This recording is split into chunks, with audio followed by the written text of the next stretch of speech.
召開呢個食衞嘅特別會議。This is a special meeting of the panel on food safety and environmental hygiene.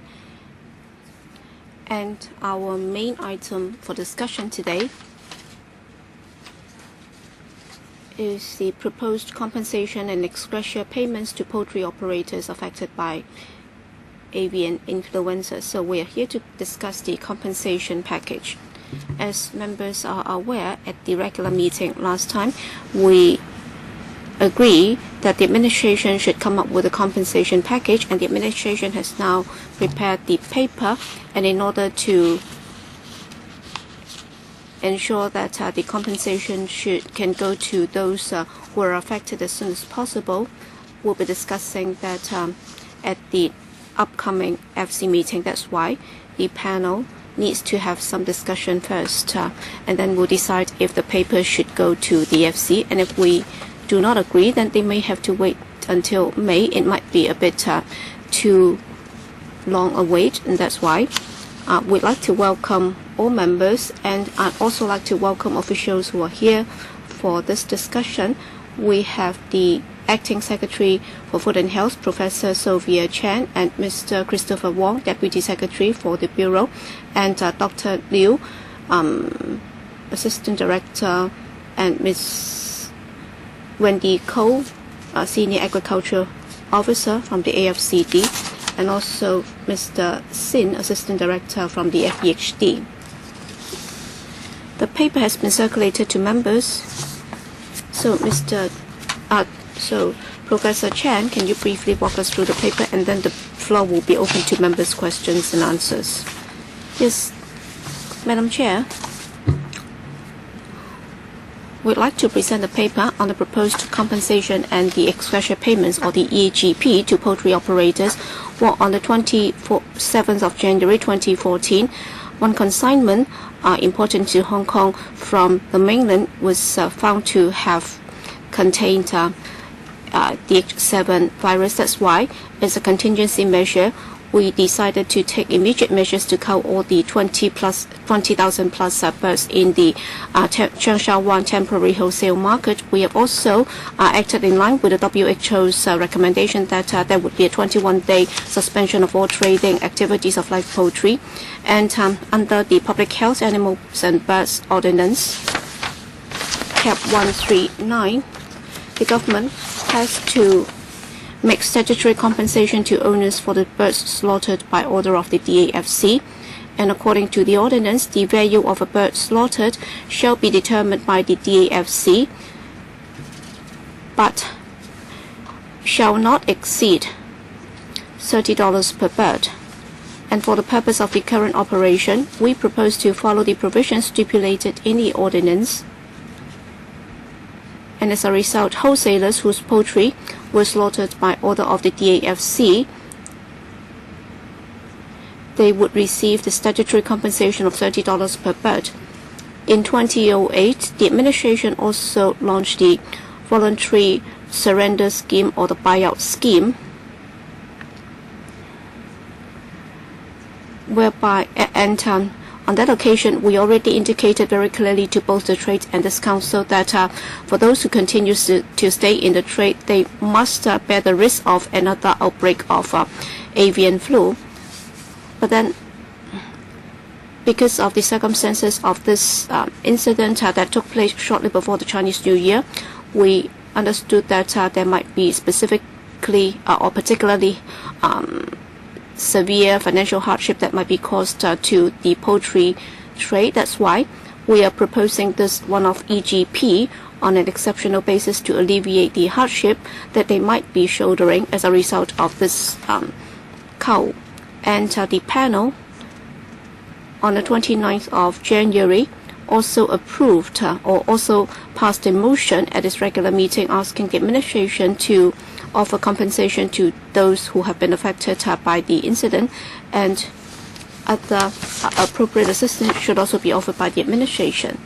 And now the administration is proposing that for people who are involved in the trade, they would be afforded different financial assistance. First, for poultry farm owners Well, there will be an EGP at $30 per berta for chicks over the age of 80 days old as at the 28th of January 2014. For live poultry wholesalers, apart from the statutory compensation, there will be a waiver of 1 month rental for market stalls, ancillary facilities, and also vehicle parking spaces in wholesale market covering the closure period of the wholesale market, and also a lump sum EGP of $30,000. Thirdly, for live poultry retailers, waiver of 1 month rental of market stalls of FEHD and of Housing Authority, HA. The latter is subject to HA's consideration, and a lump sum EGP of $20,000 per retailer at the FEHD or HA markets, and also $40,000 per licensee for fresh provision shops with permission to sell live poultry on private premises. Fourthly, for transport operators of live poultry, waiver of 1 month rental for vehicle parking spaces in wholesale market covering the closure period of the market, and a lump sum of $20,000 in EGP. For self-employed workers at the wholesale market, also a lump sum EGP of $7,000 will be offered. Apart from the operators, there are other persons and workers and operators in the trade which may also be affected in one way or another. As a matter of principle, the government considers that it is the responsibility of an employer to meet his obligations to his workers. Furthermore, the employer has a legal responsibility to pay workers still in his employment or to pay any laid-off employees the wages and other benefits provided for under the employment ordinance and the employment contract. The scheme provides a further safety net. We expect employers in the live poultry trade to discharge the responsibilities to the employees, having regard to the EGPs made available under the proposed package. We propose to therefore retain 20% of the EPG until the employers have discharged their responsibility towards the employees, the details of which are in the paragraph 16 to 17 in the paper forwarded to the LegCo. And in the 2014 February 21st Finance Committee meeting, these proposals in monetary terms will be discussed. If you have any questions or recommendations or suggestions, we'll be happy to entertain them. Well, thank you very much, Ms. Chan. Professor Chan.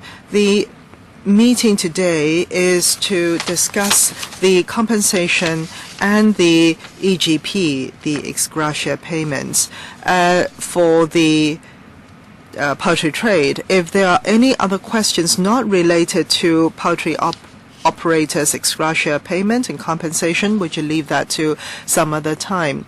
We have a number of members who would want to ask questions. We will end the meeting at 10:30 a.m. this morning. I will allow 5 minutes to each member, including question and answer time. Mr. Wong Kwok Hing, please.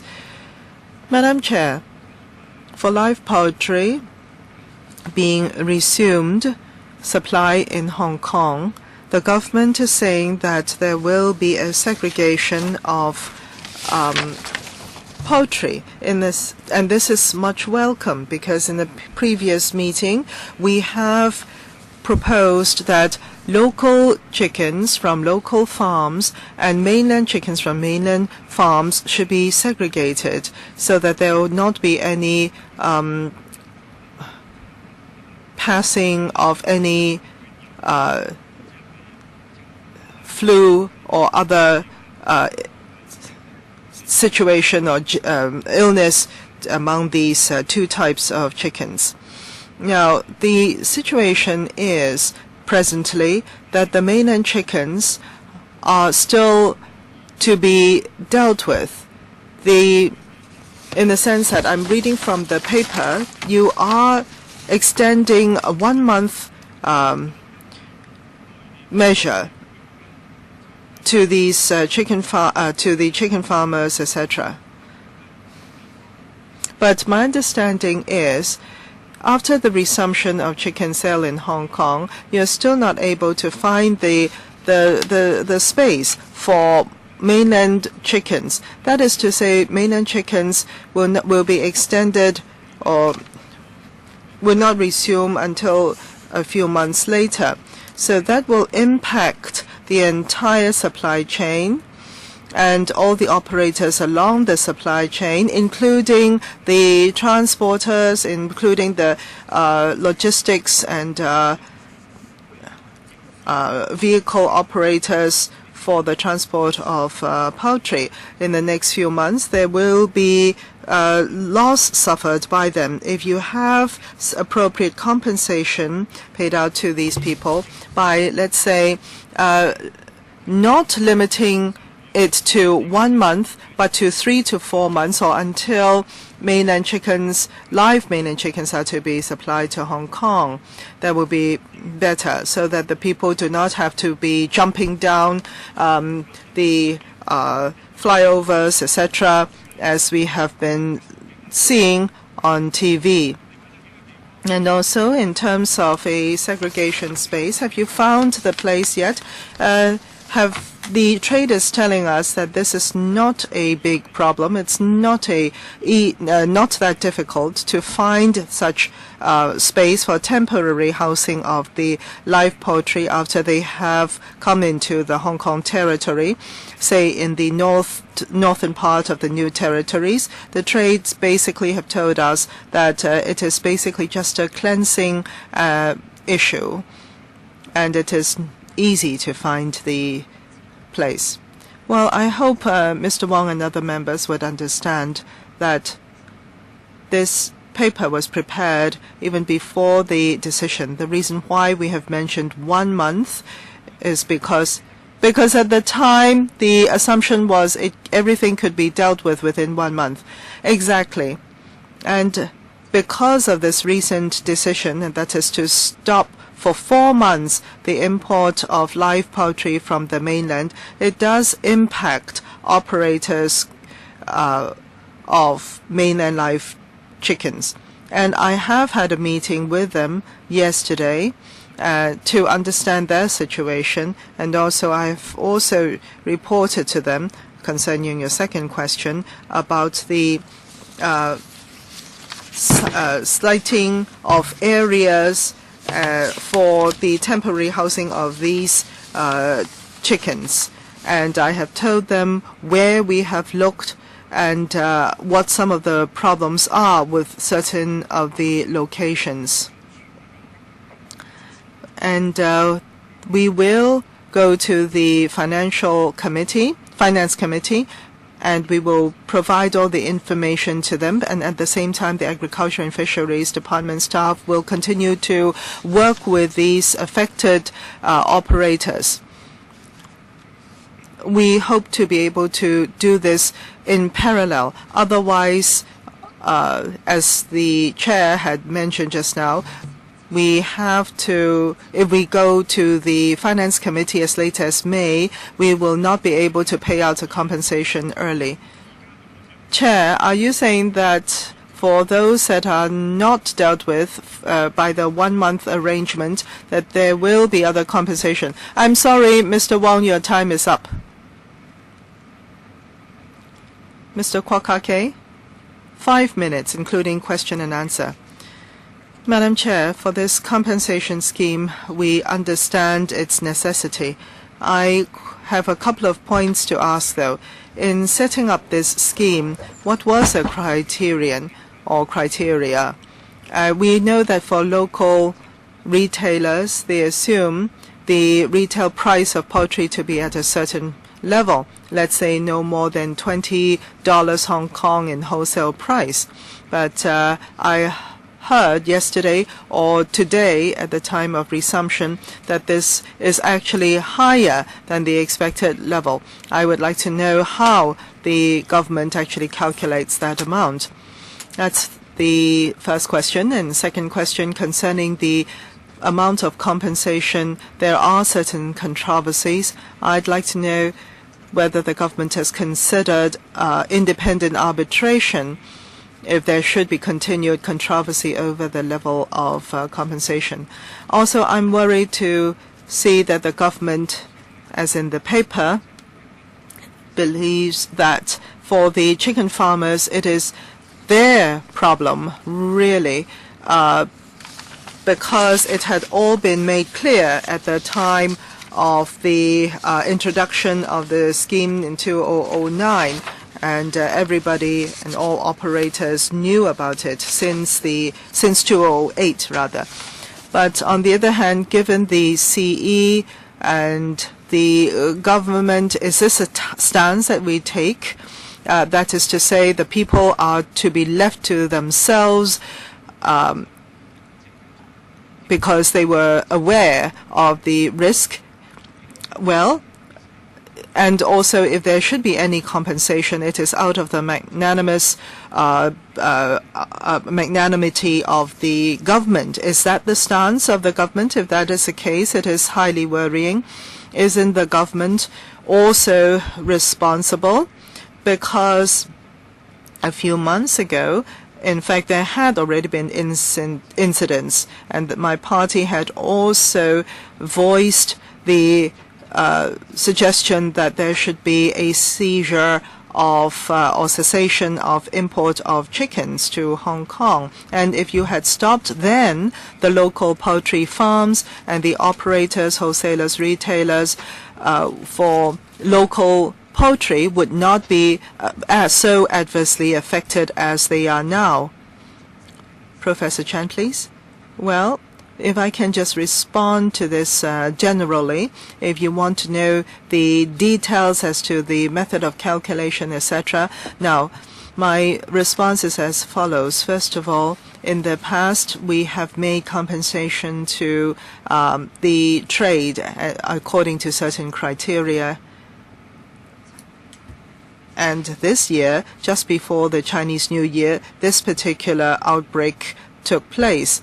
I have to explain to members that for the 2008 arrangement, the government had made it clear to the trade that they will assume any future risks stemming from AI if they did not surrender their license. And we have no intention to, as you mentioned just now, make it more difficult or worrisome for the trade or anybody else.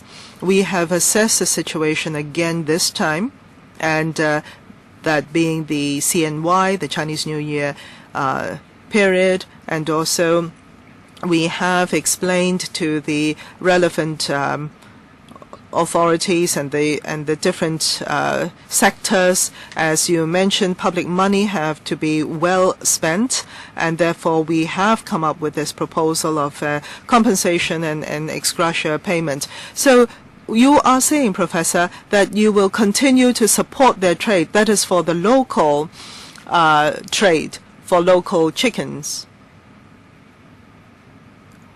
Well, whether it is local poultry or mainland live poultry trade, we have had numerous meetings with them, and we are really focused on the following, and that is exactly why we have this 4-month period. It is exactly because, as I've mentioned just now, we have to look for the sites, and there are certain technical issues concerning the selection of sites. Chair, she has not answered me the question. If they had ceased imports a few months ago, it would not come to this. Yes, Professor Chan? Well, in terms of inspection of live poultry, we have been doing our best. For live poultry from the mainland, first of all, they have independent supply chain, and secondly, they will all need to be licensed before they can be cleared for import into Hong Kong. But for this particular incident, that is with the H5A1 testing, which is an additional test, and having proven positive for this H5AI test, we had to, for public health, we had to stop the import of live chicken from the mainland, and we have been effective as a gatekeeper. At the same time, we have heard from the trade that there should be a segregation of live poultry from Hong Kong, local, and from the mainland. The time is up. We go to Mr. Ho Chen-yin. Thank you, Madam Chair. I have to say, Professor Chan just said that they are a good gatekeeper, but on the other hand, the gate is kept at the Changsha 1 market. Dr. Kwok had also mentioned the same point, and that is the previous government's measure was a very unreasonable one, saying that because the poultry trade were aware of the risk at 208, and those who did not surrender their license will be left to themselves. And this is this exactly harks to the Confucian saying of where the people are under duress, they will not be at ease. So this is exactly the situation. It was an unreasonable measure at the time, and I would like to know how you continue to support the trade going forward. That's the first point. The second point, the $30 compensation level was really set a number of years ago without any revision over time. It was actually set in 1999. 1999, what was the price of a bowl of roast pork rice? Oh, very different. $50-something at the restaurant just next to the electrical building here, in fact.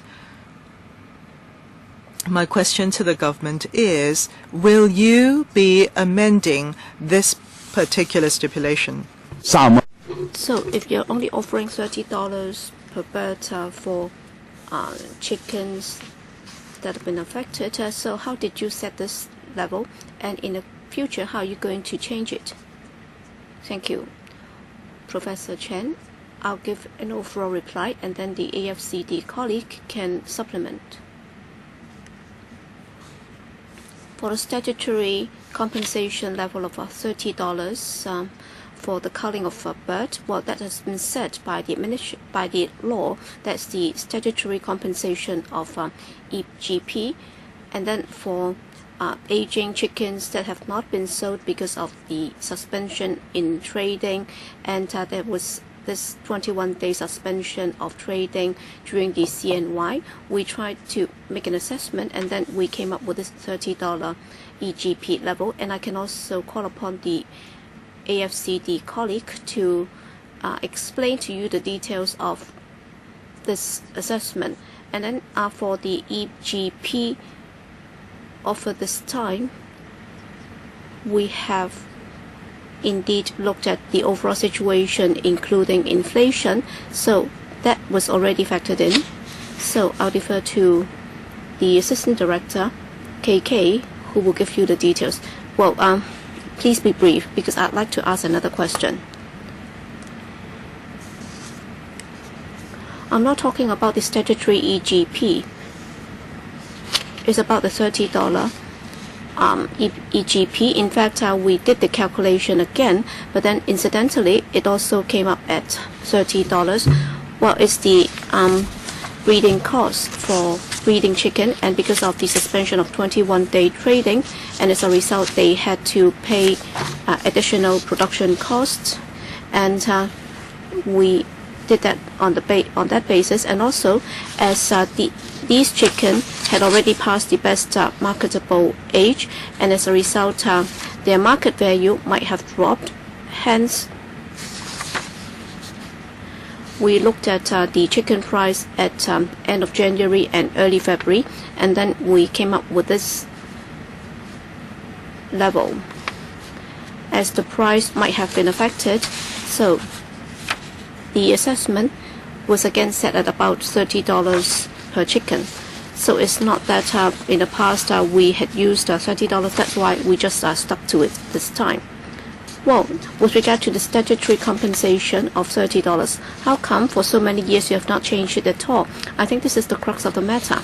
Because during the past 10 years, we have had a dozen or so such incidents of AI, and every time you just paid $30. So how about the production cost and the cost that might have been incurred?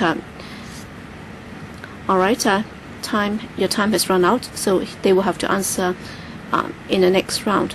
Well, I'd like to ask this with regard to avian influenza. Well, since 1998, we have had a number of instances whereby compensation was offered. Well, Bureau Director, well, since 1998, I did some calculation. If you look at the number of birds that had been killed, well, over 259,000, close to 260,000 were killed. And then for the EGP, since 1998, or on this occasion, we're talking about $17 million together with the waiver on rental. So in total, the amount of money spent by Hong Kong people on resolving this problem of AI by compensating the trade, we're talking about some $1.3 to $1.4 billion. And setting aside the loans that have been offered to them, well, what the public needs to know is about government's policy. In the end, what's your decision? So are you going to keep this live poultry trade in Hong Kong? Because back in 2005 and 2008, you already asked the live poultry to surrender the licenses and so on. On that occasion, we spent some $1.1 billion as compensation to them under the voluntary surrender scheme and the buyout scheme. And as a result, we only had 30 poultry farms in Hong Kong throughout the territory. So some $1.1 billion was already paid. So we're talking about some $1.4 billion being spent in total over the years. So we are now offering another $17 million. So in terms of the government's poultry or agriculture policy, are we going to promote live poultry, the live poultry industry, or are we trying to stifle that? Because on this occasion, because some chickens from the mainland being imported into Hong Kong were found to be problematic, and as a result of that, all the live chickens in Hong Kong had to be culled as well. So in the future, are we going to continue to import live chickens and live poultry from the mainland? I think the administration's stance has been very unclear.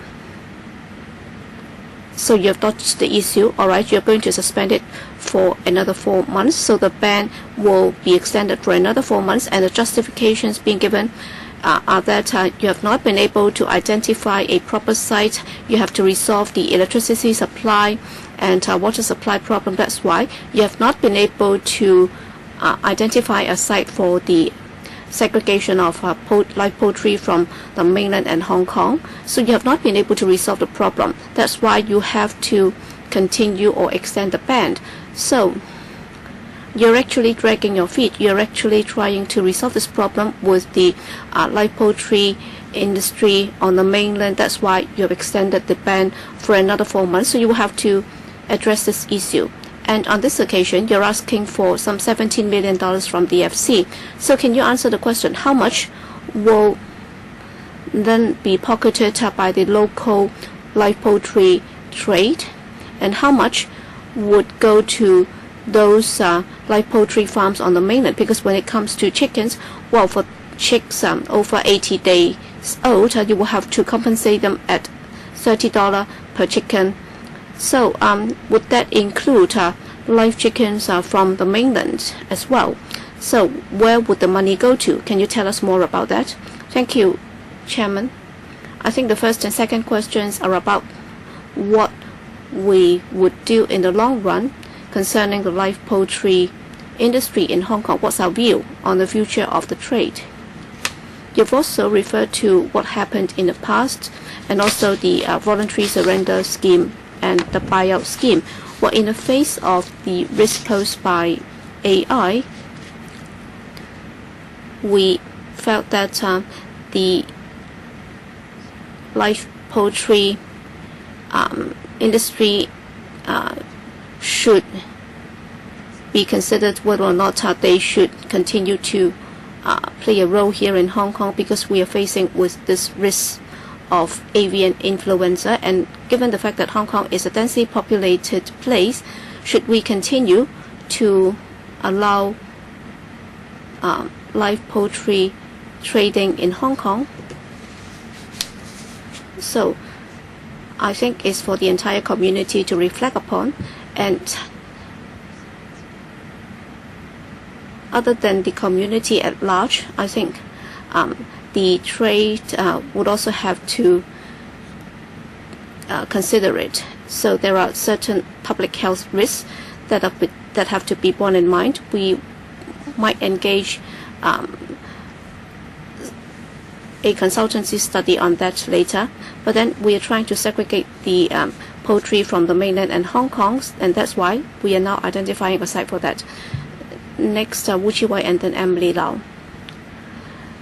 Well, with regard to the statutory compensation level, it was set in 1999, and no change has been made whatsoever since then. So my first question is, will you be conducting a review on that? That's a very simple question. And the second one is, in the upcoming 4 months, the ban on live poultry from the mainland will continue. So have you looked into this? Because according to press reports, for live chickens from Hong Kong, in fact, they might be able to supply or meet the demand fully in Hong Kong. So in the next 4 months, you're going to continue with a ban on live poultry from the mainland. So will you consider this approach? That is, well, the mainland would only be supplying frozen or chilled chicken in the future, and then for live poultry, it will only be supplied by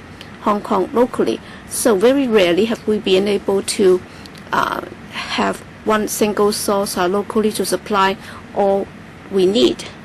So would that be considered? Because if you look at the number of poultry farms, if they have to supply all the live chickens to Hong Kong, in fact, the shortfall is very small.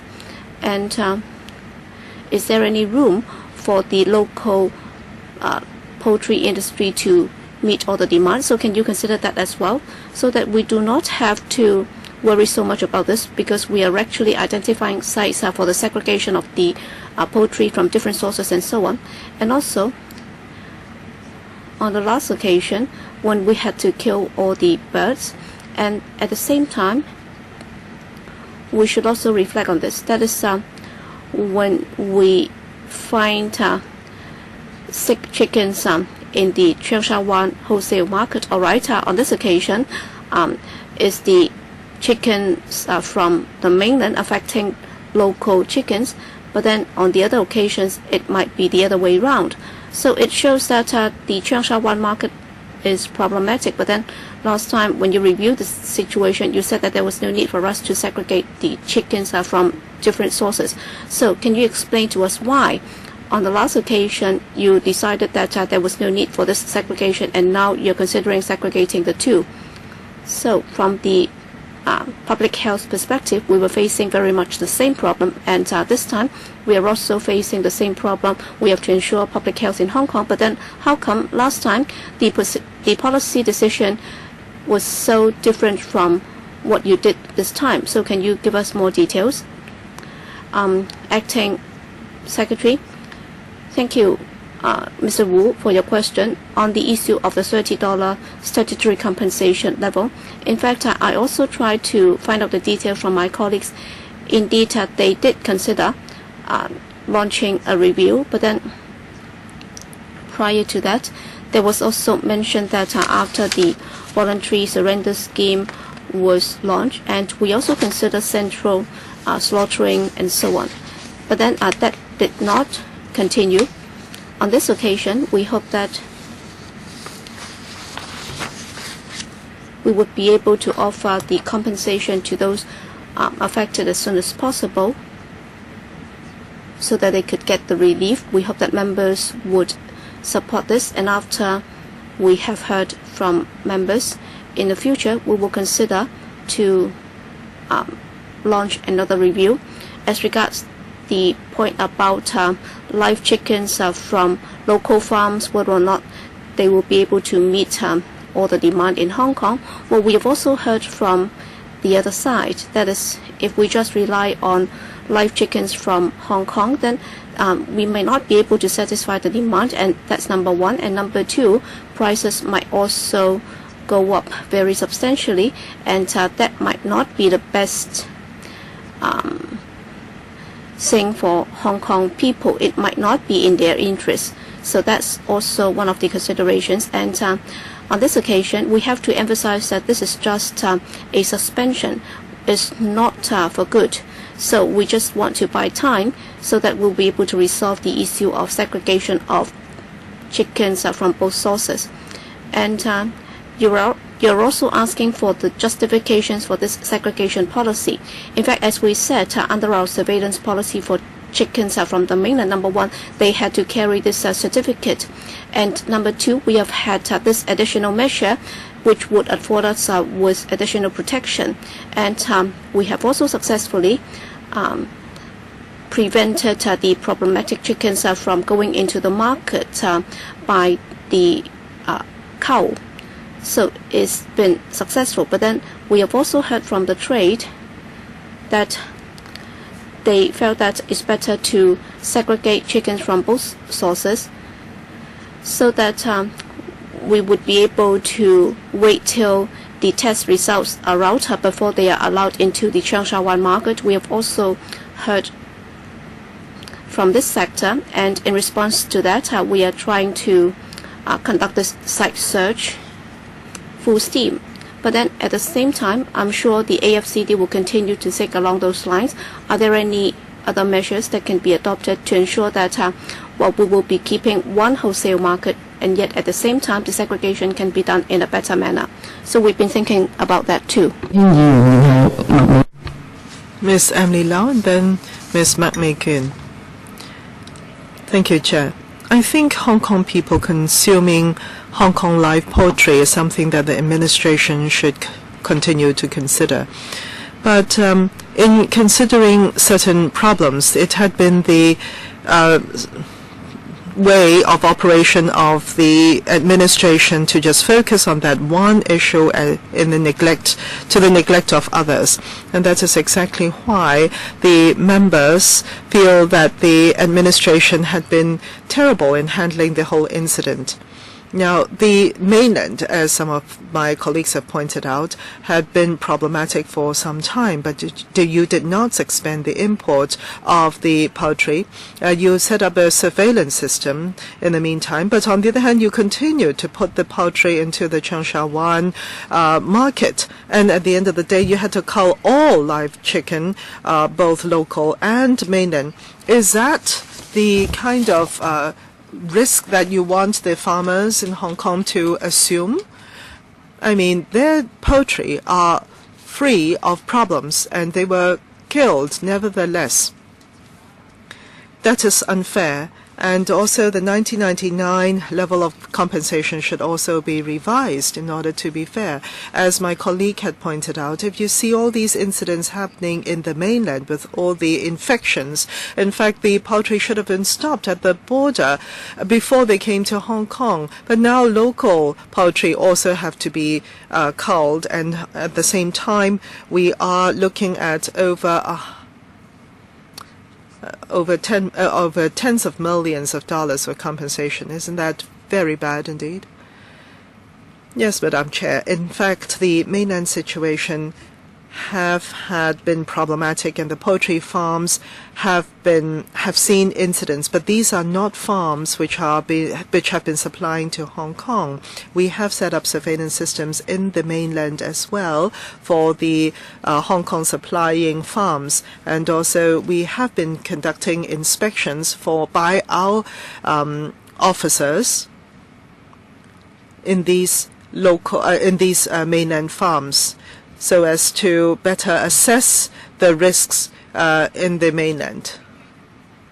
Well, if that were the case, the poultry would not be infected. Are you saying that everybody knew of this situation? Now, there would be a testing. If it's proven positive at the Chengsha market, then all poultry, infected or not, local or not, would be culled.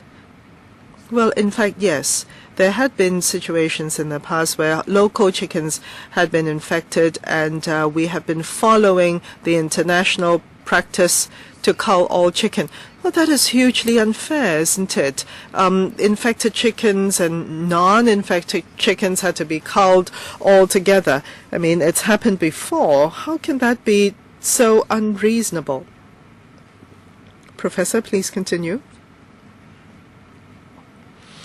And that is exactly why we want to segregate the poultry from the two sources.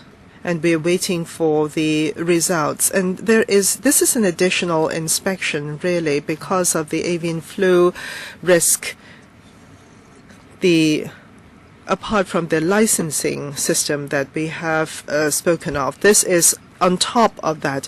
Well, Madam Chair, of course, and it's been because it is necessary, and we know that mainland farms are just not reliable, and we are not only suspicious of poultry from the mainland, but also vegetables, etc. And food safety is most important.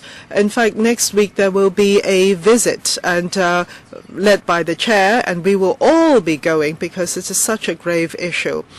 The last government, my colleague said, was at fault, even though Donald Chung was really problematic, but I think you're not doing so well either. Now, I'm not a member of this panel, but I don't know about my colleagues who are on this panel, but I think this is hugely unreasonable. This is unreasonable, the administration, having to lump all the poultry together and cull them all. Right, Professor, the non-segregation had been a mistake. Would you agree? Madam Chair, in our discussions with the trade, the segregation of poultry from different sources have emerged, and we would want to look into that and minimize any adverse effects. Madam Kuhn, please. Madam Chair, I do not understand. The administration has been saying that the Hong Kong market supplying mainland farms had not been problematic in the past months, and therefore they have not suspended the supply from these farms to Hong Kong. And at the same time, they have inspection actions in the mainland. Now, my question is, even though you claim that you have been effective as gatekeeper, but I would submit that in fact the inspection work had been faulty. Otherwise, the poultry, infected poultry from the mainland, would not reach Hong Kong within such a short period of time from inspection from your officers to the time it reaches the Hong Kong market. I cannot believe that the poultry would be infected just in such a short period of time. So I would ask whether indeed you have been effective as a gatekeeper. Have your work been properly discharged? And secondly, for the 4 months of suspension, really it is something that is unexpected by the suppliers. 21 days of suspension, yes, but I think they were of the expectation that after 21 days, waiting 21 days, they will be able to continue supply again. However, it is really a 4-month wait now, and this is hugely unfair to the poultry farmers. And I have been talking to our colleagues, as our colleagues have pointed out just now, the $30 compensation level, shouldn't it be revised? You mentioned just now that there are ex-gratia payment, but could this be, can there be something extra to this $30 ex-gratia? But of course we are footing the bill, we have to be doing that, but since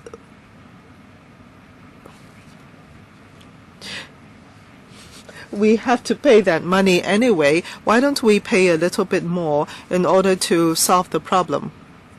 And now you're saying that there will have to be 4 months expansion. You said that if you are able to find the segregation site, you can shorten that period. But still, it is a long time, and that's given you can find the site. I'm worried that perhaps at the last day of the 3rd month, if you cannot find the site, that you will say that there will be another period of suspension. I think the colleagues of mine cannot accept the following, and that is those who chose to stay in the trade in 2008 were aware of the risk, and therefore those who stayed in business could be left to themselves. I would rather you tell them the truth and have them make their own decisions whether they want to stay in the trade. But now you're leaving them to themselves, claiming that they are aware of the risk at the time of surrender of their license. Madam Chair, actually for the gatekeeping for mainland poultry, in fact, we have been continually assessing the AI risk, and also, apart from requesting the mainland to have different standards for and licensing for Hong Kong supplying farms, also, we go to them regularly for inspection and also for close communication. So I would say this mechanism for risk assessment is effective. That's the first point. Secondly, we also understand for some of the operators, wholesalers, retailers, this suspension of live poultry sale does affect them. And some of the wholesalers and retailers, in fact, also deal in local poultry as well as mainland poultry. And we have had a meeting with them last night to listen to their views and demands, and also to assess the extent of effect on them.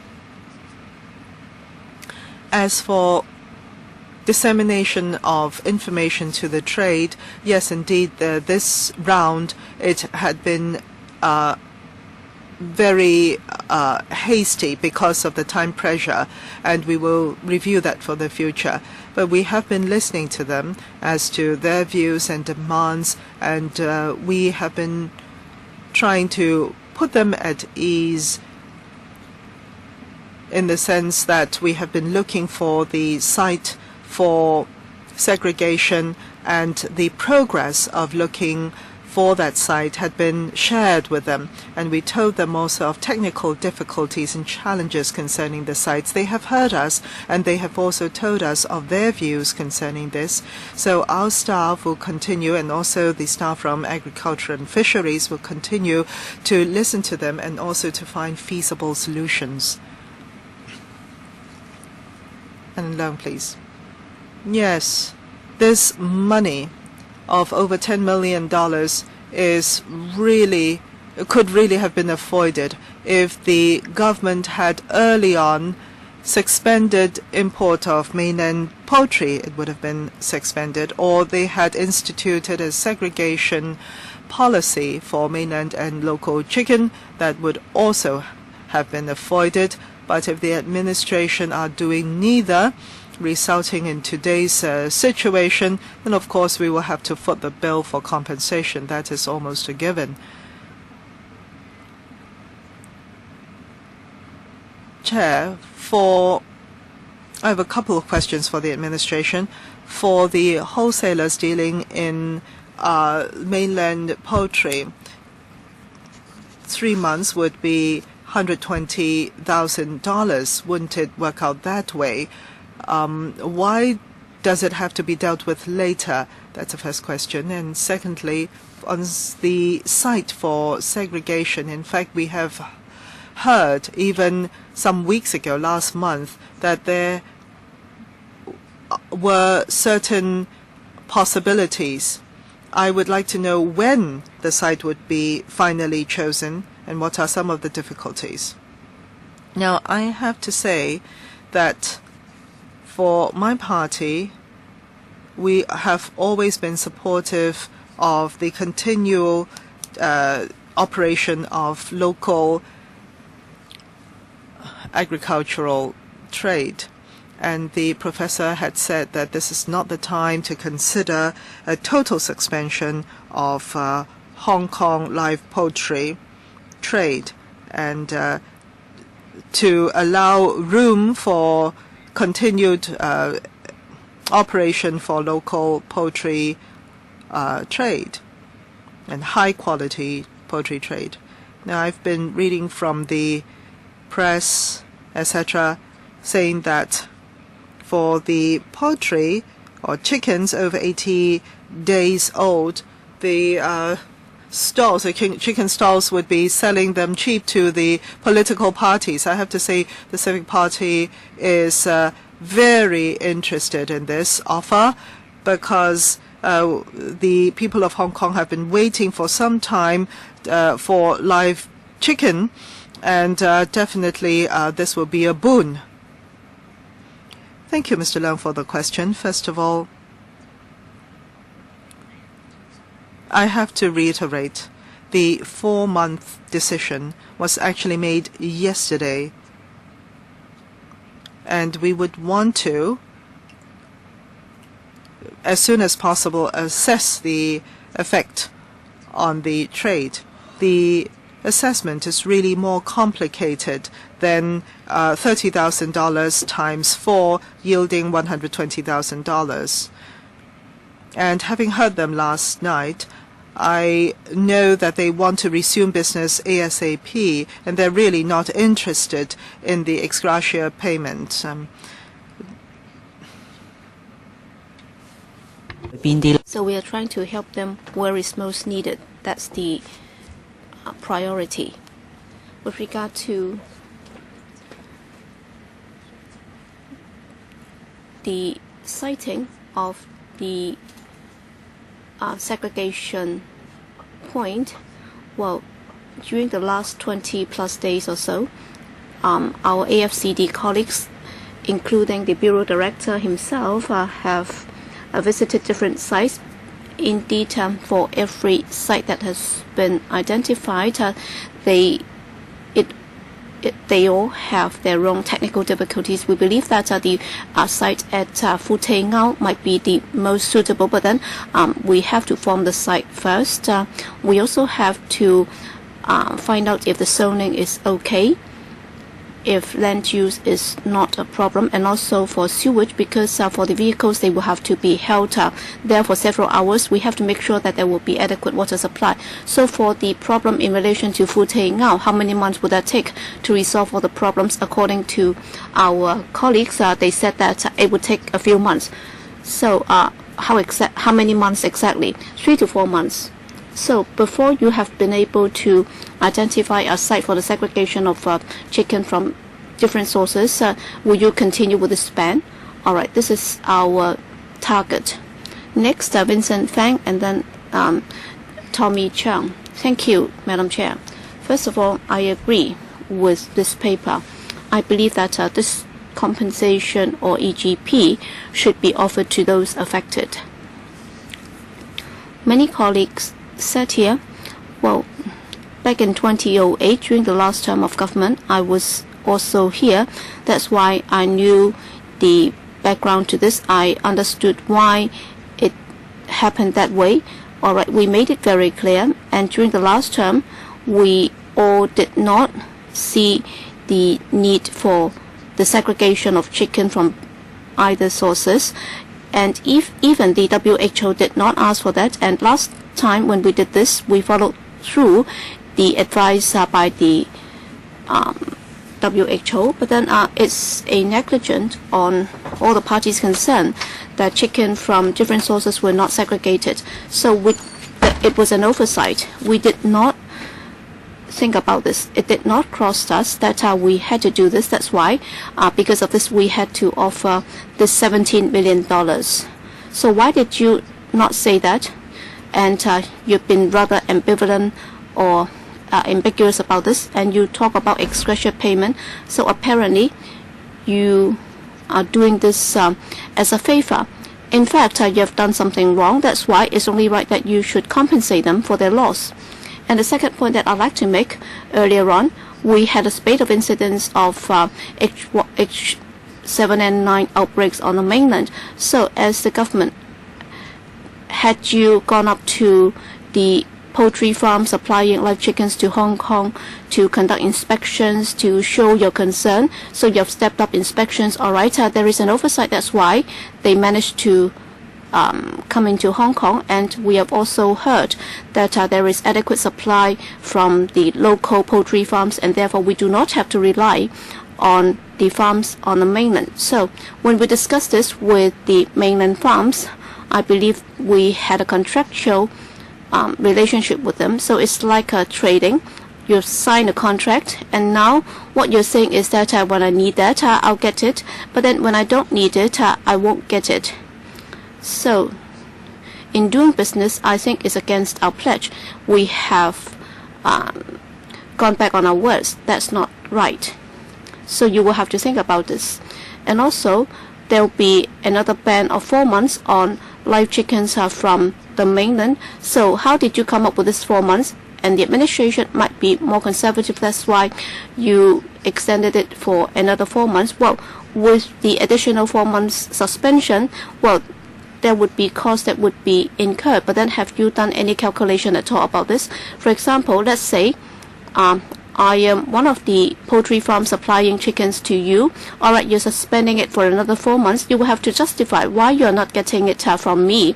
All right, you are suspending your order. I can understand it. But then after you have lifted the ban, you should have got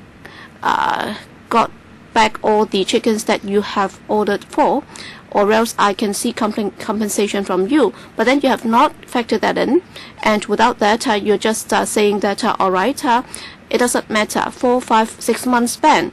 But then there would be costs that would be incurred. So if you have not done the calculation, and I would say this to you, all right, if it's delayed by another week, how much do we have to pay from the public purse? You will have to let us know, and then the departments will understand the pressure. There would be some pressure to be borne by them. You cannot just haphazardly say that, all right, let's ban it for another 4 months. I understand that you went to Cheung Sha Wan last night. I hope that you can make it clear to them before you've been able to identify a site for the segregation of chicken from different sources. You should have told them that you would be prepared to compensate them until such time when the segregation point has been identified. You would be compensating them for their loss. That will be continued. You will have to make it clear to them. All right, only 30 seconds left. I'll try to respond to the last point about my meeting with Mr. Vincent Fang last night. Well, last night we were trying to find out more about the implications of the assessment. In fact, last night their demand was that we should allow them to get back to work as early as possible. So we're working full steam to make sure that the segregation site could be ready as soon as possible. As far as the 4 months ban is concerned, the most important consideration is that we will have to resolve the technical problems involved in the site, so that, according to our estimate, it would take a few months for us to resolve those problems. That's why we came up with this 4-month proposal. And if it could be shorter than 4 months, that's also what we would like to achieve, and we are actually moving in that direction. Mr. Tommy Chung, I'll speak faster then, because 5 minutes is indeed not enough. Deputy Secretary, I don't want to give you the impression that, we have to compensate them at $17 million is really money that has been wasted. I don't want to give people this impression. In fact, the trade is not unhappy about this, because for people keeping chickens at farms, all right, they said that it would be at about $60, $70. I think we all know how the figure came about, and I think there is justification for us to increase that level. I don't want to argue with Mr. Vincent Fang. The most important thing is they get the money that they deserve. So I don't have any qualms about that at all. Well, even if you call that something done at mercy, I would not have problems with that at all.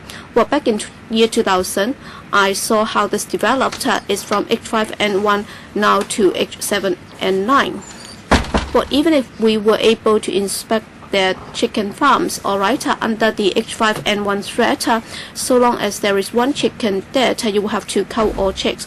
But then on this occasion, when it's H7N9, those chickens would not come down with symptoms. So you should go to Beijing instead of just going to Guangdong. You should have gone to Beijing to tell them that, well, my colleagues should be able to ask the mainland chicken farms before the chickens are imported into Hong Kong. There should be a DNA sequencing so that we would conduct that test before they are actually transported to Hong Kong. So before they export the chickens to Hong Kong, they should have completed all those tests so that they could give us the test results while they are loaded onto the trucks, so that before they arrive at Lo Wu, we would have resolved those problems. So when compared to what happened in H5N1 outbreaks, we would have been able to find that out by naked eye inspections. So that's the difference. All right, I would not have said that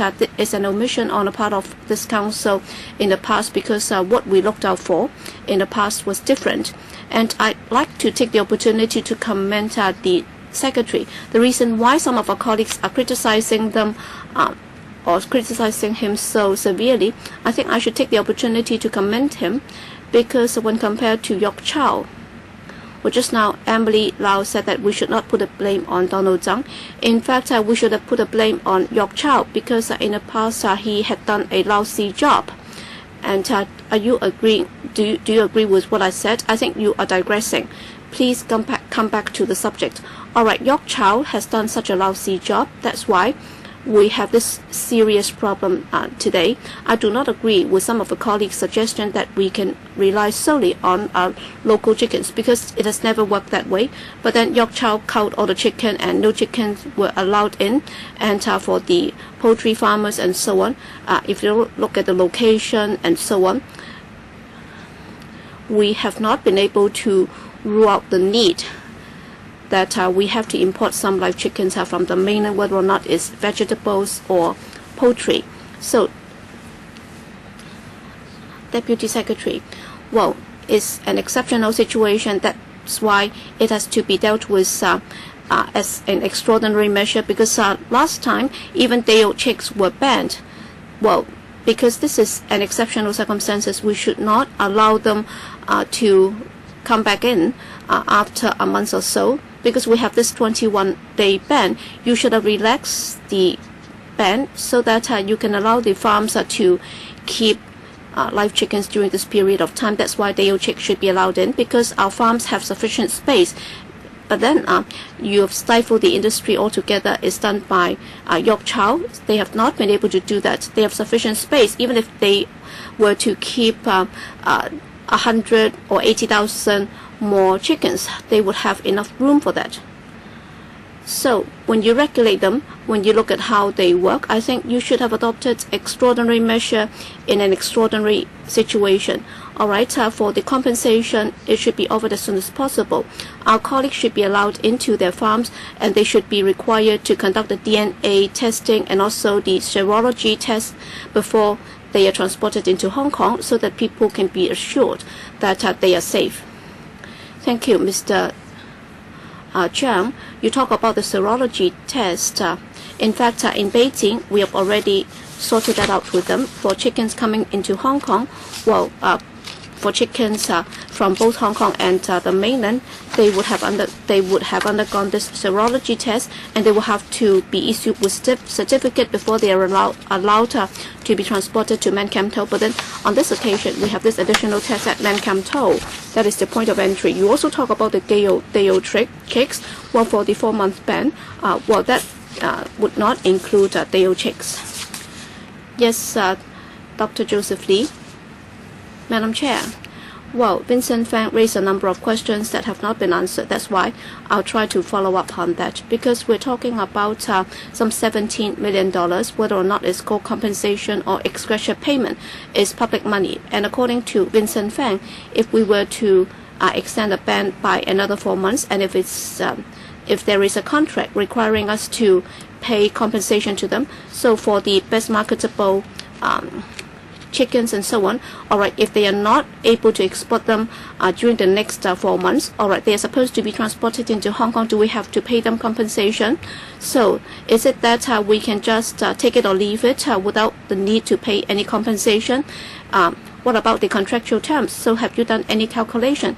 In reality, how much do we have to pay in the form of compensation to them? And what about local workers? All right, you would like them to resume work as soon as possible, but then if you're not able to segregate them because you have not been able to identify the site, you will have to work on the sewage system and so on. So how much do you have to compensate the local workers then? So that's another figure that I'd like to get. Another issue is in relation to public health. All right, some have suggested that okay, you've identified a site for the segregation of chickens from different sources. All right, you've softened your stance, so you're prepared to do it. But then you will have to identify the site, and therefore you are extending the ban by another 4 months. But then, if you're not able to do that after 4 months, then will you allow them to come back in? So you would be conflicting or contradicting yourself then. Because if segregation is good, as some colleagues have suggested, all right, if I've not been able to identify your site, then the ban will continue. So that's a responsible pledge by the administration. It's an undertaking. You should not have given them some false hope, saying that I'll be dragging my feet, all right, for the West Kowloon site, it will be there, and then 4 months later, we will have another meeting, and if it's ready, then we will segregate the chickens. If not, then we will allow them to come back in first. So from public health perspective, you're actually going back. And wouldn't that be strange? Those are the two questions. 3 minutes for you to answer the questions. Thank you, Mr. Lee, for the question. For your point and Mr. Fong's point concerning contracts, etc., that is exactly what we want to discuss with the trade, the wholesalers and the retailers dealing in mainland chickens. And us, together with the Agricultural and Fisheries Department staff, will call up with them on this, on compensation, ex-gratia payment possibilities, etc. We are working towards that. But we will need to listen to them and understand from them the actual situation. Madam Chair, I'm sorry.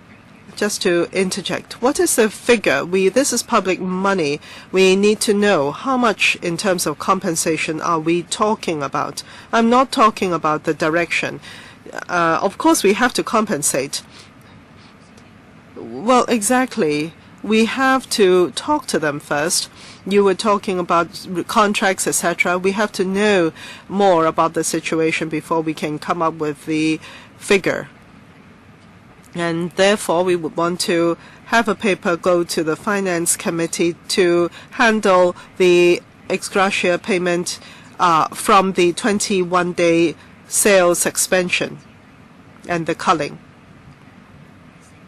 As for the 4 months, I have reiterated that the 4 months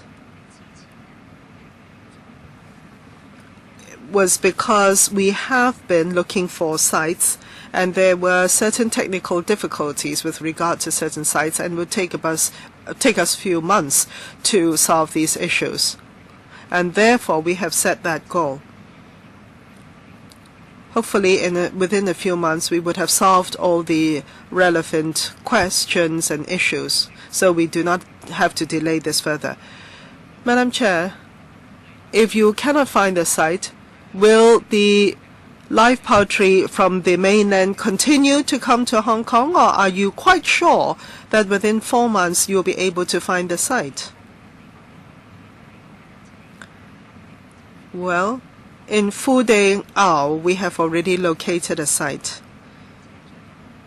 This seems to be most promising among the sites we've looked at. And also, there are difficulties, technical issues with this site as well, in terms of the leveling of the land, sewage arrangement, disposal, etc. We are handling and dealing with them as we speak. And we would want to resume import as soon as possible. Madam Chair, there are certain elements in the policy which I support. The 4 months, for example, in the last meeting, we have suggested that 21 days too short. So we will closely monitor and also pay attention to your work. And in segregation and in looking for the segregation site, I am personally in support of what you're doing. As for disallowing live poultry into the Hong Kong markets altogether in the future, I think given the present-day Hong Kong situation, it would be very difficult to do so. So I think the overall direction I'm in support of. There are a few areas which you have not dealt with at all, though. One, as I have suggested last time, apart from finding the site for segregation, in the Cheung Sha Wan temporary center itself, the moving of the Cheung Sha Wan temporary wholesale poultry market. There are some 400,000 residents there waiting for you to give them the signal as to when you'll be moving the market away from Cheung Sha Wan. And also, I also believe that you should give us a clear figure as to the potential compensation. I think it was in 1998, 1999, we have already had that problem. We had to cull the poultry. And after that, there was another time when also the poultry had to be killed. And I remember Lau Fat himself, our colleague, had to go and to the poultry farmers and talk to them directly, and he gave them a gold bird as a sign of goodwill. You have not responded to these questions. One for the residents in Cheung Sha Wan. Do you have a direction and a decision for moving the poultry market there? And also my second question. Madam Chair, in fact, we have been looking for a site for the poultry market for a long time. We have been looking to move the Cheung Sha Wan temporary wholesale poultry market.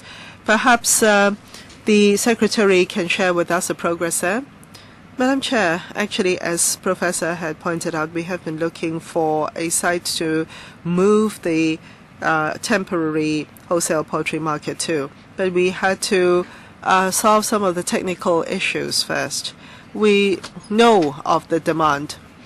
Madam Chair, if I can be more clear, the Secretary said exactly that last time, and it was as though he really wanted to do it, but there were difficulties. But tell us what the difficulties are.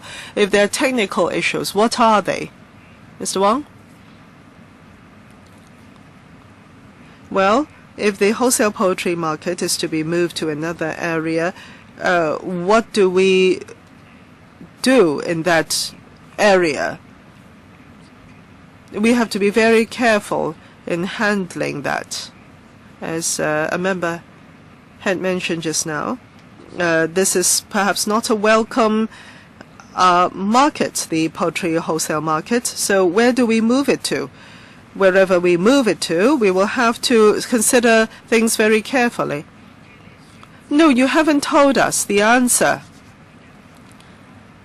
You have the view to find the site in an area, let's say, less populated. For example, 40 years ago, when you chose Cheung Sha Wan, it was sparsely populated. This is 40 years hence.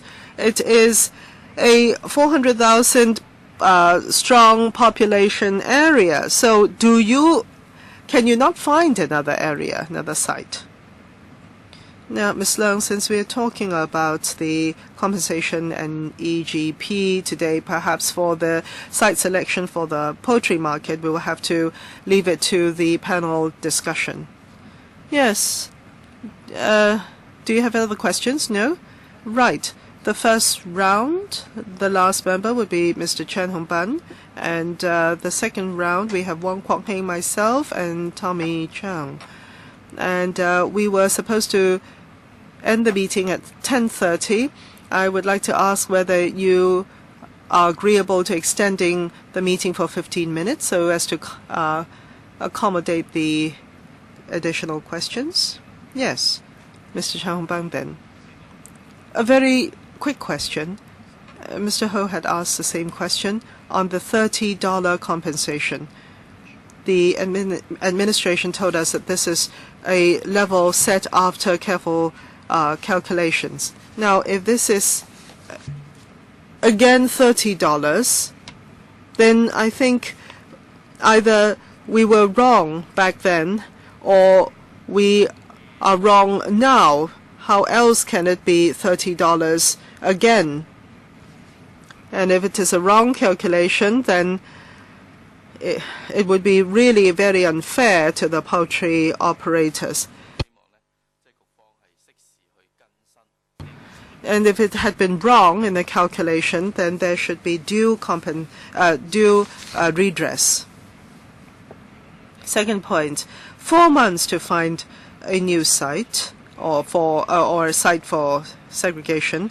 We are not talking about huge infrastructural facilities. We are just talking about a few lorries being able to park there and keeping for a short period, the poultry.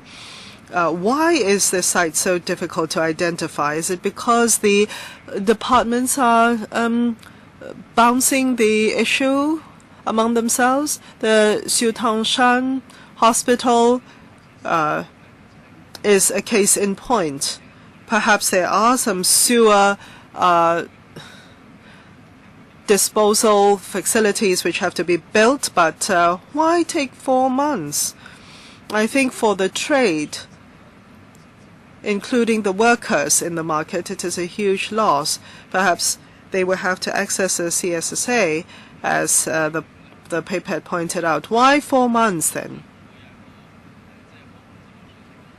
Or would it be that the Secretary would give us a very good piece of news even before the 4 months, so as to delight us and exceed expectations? Is that your plan?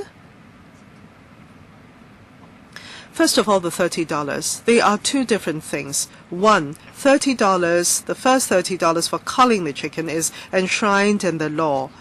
In the future, if you say that there is room for reconsideration, yes, we can review that. As for the present $30, it is to compensate the trade for the 21-day suspension during the CNY period, and chickens that were ripe for the market were unable to come to the market, and after calculations it had come to $30 again for the compensation for the ripe chickens that are not able to come to the market.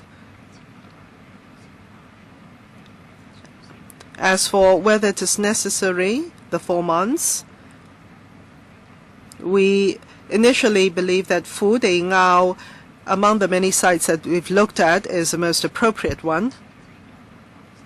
And the government departments have been very cooperative, but perhaps the Deputy Secretary can share with us some of the details. But we would need time to do the planning, arrangements, and to make sure that under the law, all that we do is within the realms of the law. Perhaps I can ask the Deputy Secretary to give you more information. Dr. Liu, of Assistant Director of Agriculture. Yes, first of all, the land use have to be changed for the site, and also in terms of infrastructure, because the site itself is not level. So we have to level it. But most important, we have to also provide cover for the poultry and also sewer disposal. Yes, of course, there will be sewer pipes, but on the other hand, the water disposed from the site will have to be emptied into Hao Hoi Wan. And Hao Hoi Wan, of course, is an area of strict control for sewer disposal. So we will have to be working with the relevant, including Public Works Department, to realize this. I have a question for the administration. Can we use the site in the interim and not wait for everything to be done? Because there are legal requirements we have to comply with, and also there are hygiene reasons as well. So we do not foresee that we can use the site in the interim. Yes, the second round of questioning now. Wong Kwok Hing, myself, Tommy Chung, and Wu Chi Wai. Anybody else? If there are none, then we'll draw the line there. 3 minutes for each, including Q&A. Mr. Wong Kwok Hing, please. Madam Chair, I would like to follow up with a question for Ms. Chan, Professor Chan. For the Changsha Wan temporary wholesale poultry market in the interim, can it not be used? That is to say, specifically, put a border in between the two areas, let's say, segregated within the market itself, and use that as a segregation site. Or, alternatively, use the alternate days. Let's say one day would be local poultry coming to the market. The next day would be mainland poultry coming from the mainland. Can we perhaps do this by dates so as to minimize any cross-infection? So that the trade will not have to be completely suspended. Yes, because we're still looking for the site, and there will have to be certain facilities put in. Can we not be flexible in using the Changsha Wan market? Well, there are different options, and indeed the AFCD has already considered different options, and according to their consideration, the most important thing is to make sure that public health is given top priority. That's what's required of us by the international community. And for the other points, I'll defer to the Assistant Director or the Deputy Secretary for Food and Health. Madam Chair, I'd also like to bring up this point. In fact, the Acting Secretary has already elaborated on that. Under our policies, well, the most important consideration is, of course, public health, and under the current system, we have been able to achieve that objective, and in this case, we have been able to successfully segregate the sick birds successfully. So I suspect that the remaining concern is that while protecting public health, are there any other considerations that we should be doing as an administration? That is, other than taking care of public health, do we also have to meet certain demands from the trade? That's precisely what we've been working on. So are we able to protect public health while ensuring that if in the unfortunate event, that is, without this no surveillance system can be risk-free. Okay, in the event that some chickens were to be found problematic, because we have to take contingency measures, and what we are trying to do is to minimize the impact on the trade. That's what we have been trying to do. And also, how about the temporary segregation at Changsha Wan Market? Can you consider that? All right, it's my turn.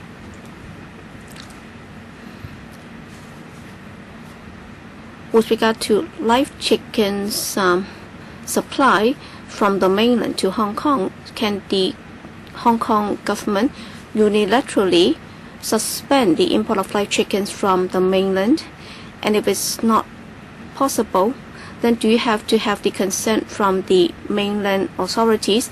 And also, what about the copy of the contract? Do you have a contract in place? Under what circumstances can you suspend the import? And would it involve any right to seek compensation from the other party? So apparently you have to sort it out every time when it happens. In other words, there is no contractual term specifying under what circumstances you can stop the import and whether you have to pay compensation to them. Well, Madam Chair, our understanding with the mainland quarantine and inspection authorities is that all right, they will import live chickens to Hong Kong, and the supply chain has to be independent. They also have designated farms that can supply live chickens to Hong Kong, and we also have our public health assessment, and also some surveillance measures will have to be in place. So we have been maintaining regular dialogues, and we have this notification system in place, and there is also mutual inspection by both sides. So can you give us a copy of that contract or agreement so that members can note the terms of the contract? So on what basis are you negotiating with the mainland authorities then? Well, when we talk about that, as you have read from the report, we would go to Beijing to understand the situation on the ground, and we also have to let them know that the situation in Hong Kong is like what. So in the process of such discussions, we have to enable both sides to understand each other's position, and it's our mutual understanding that we should suspend the import for the time being. So it's done on a case-by-case basis, and there is no such specific terms in a contract. Is that right? Including compensation, right? Well, I'll defer to the Deputy Secretary for the details. Madam Chair, when we discuss with our counterparts on the mainland, well, the basic consideration is public health. And there are also some guidelines available.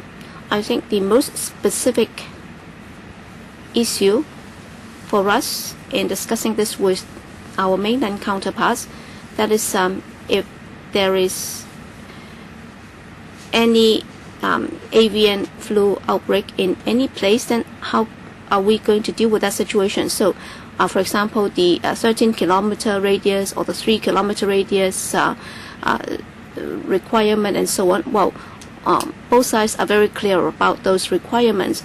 With regard to individual wholesalers or retailers, and also the commercial arrangements between individual parties, well, we are not involved at all. That's why we are not in the know. And that's precisely what the acting secretary just said.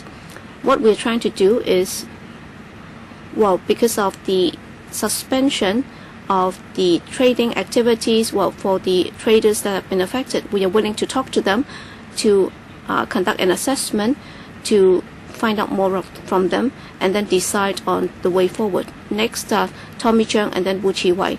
Thank you, Madam Chair. I'd like to ask the acting secretary again because I didn't hear your reply clearly.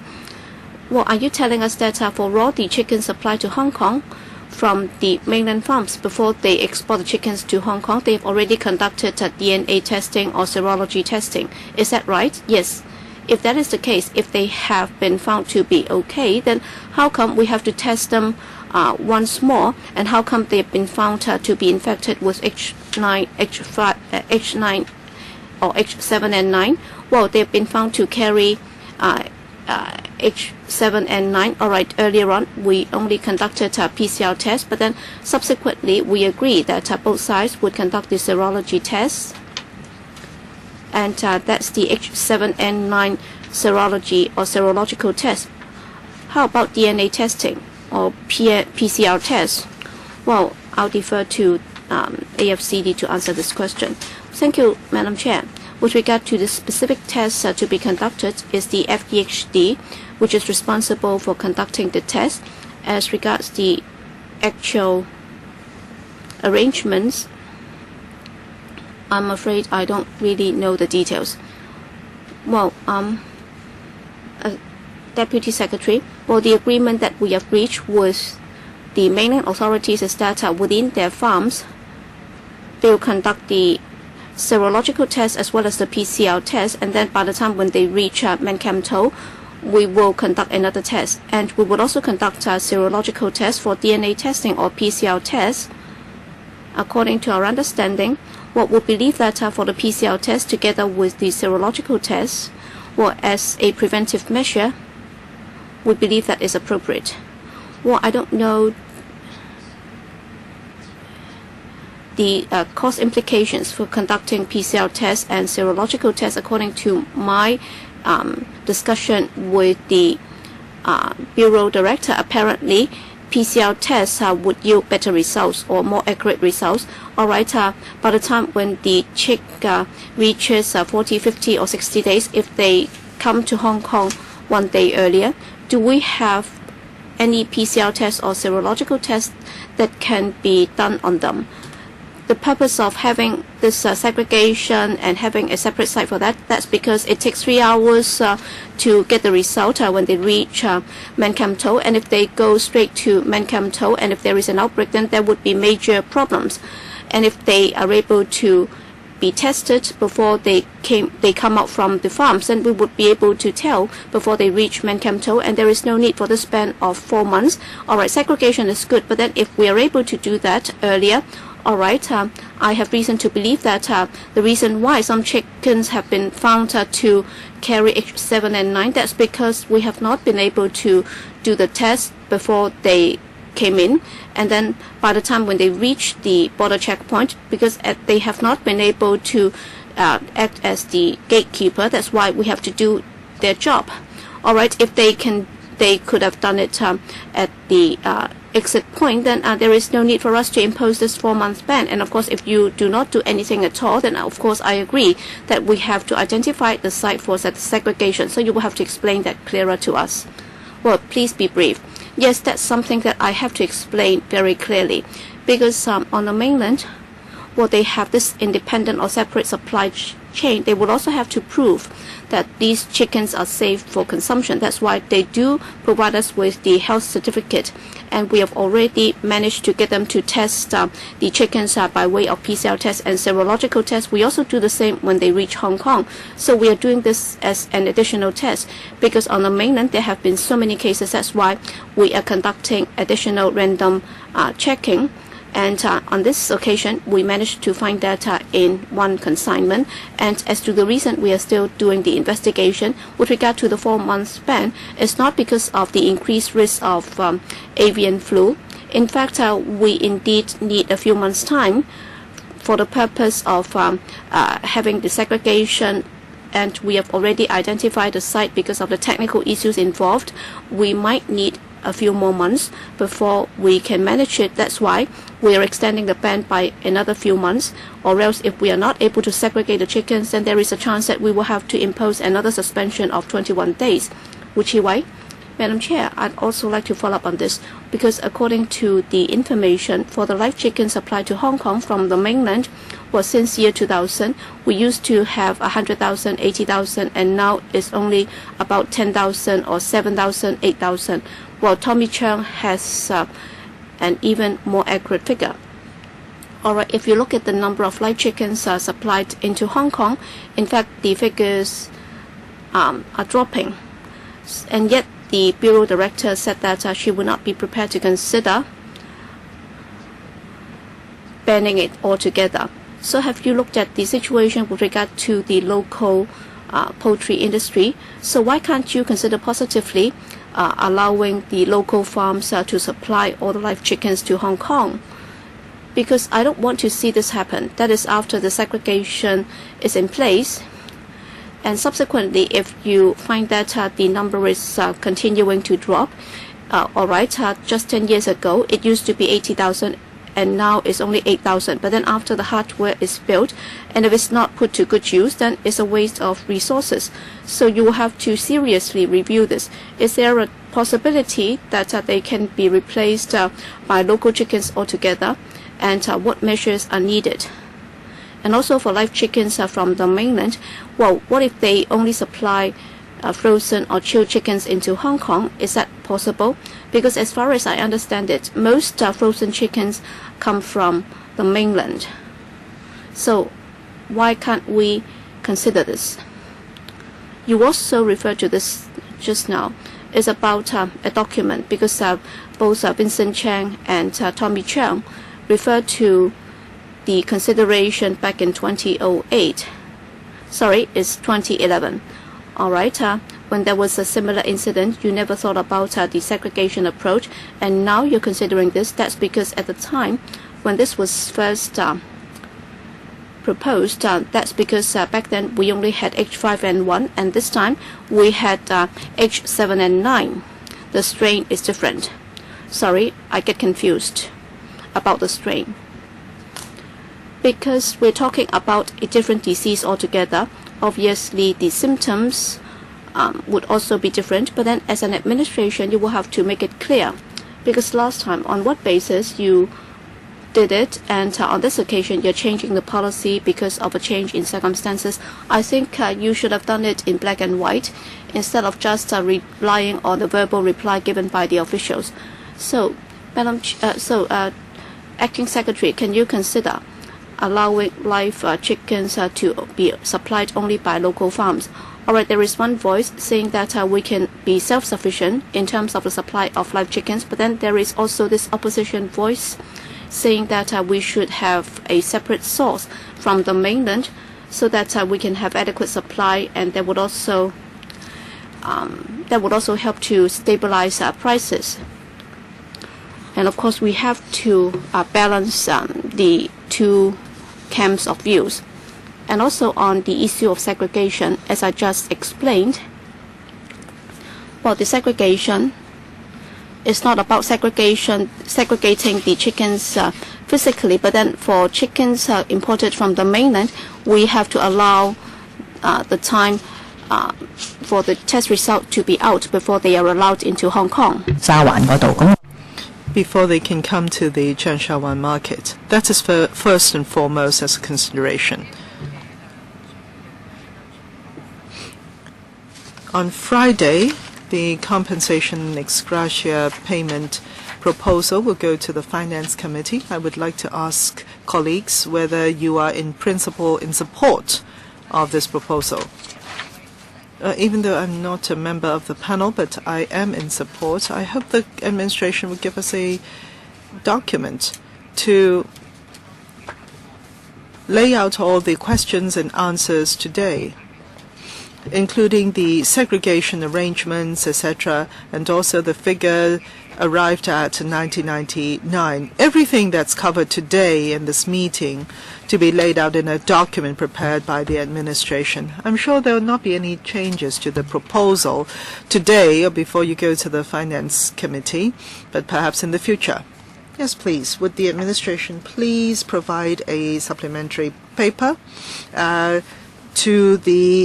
for covering the materials discussed today? This is also to be forwarded to the Finance Committee. Thank you very much.